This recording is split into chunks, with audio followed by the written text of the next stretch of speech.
Dans la presse internationale, Géraldine, être payé pour rendre visite à ses parents en maison de retraite, ça semble complètement fou, complètement aberrant. Et pourtant, en Chine, c'est une réalité. Oui, l'initiative lancée par une maison de retraite de Suzhou dans l'est de la Chine fait la une du Yangtze Evening Post. 30 € le prix du devoir filial.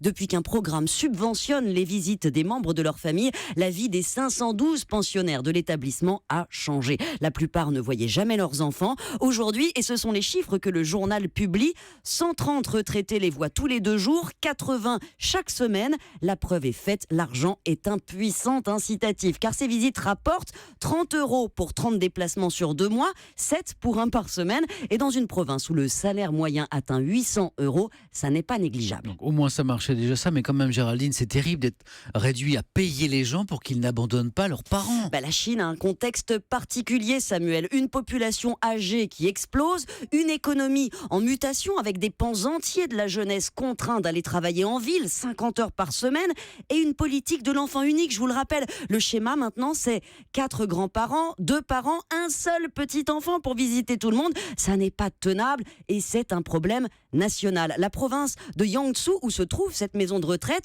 a voté une loi en 2013 pour forcer les gens à visiter leurs aînés. Mais comment la faire appliquer, cette loi ?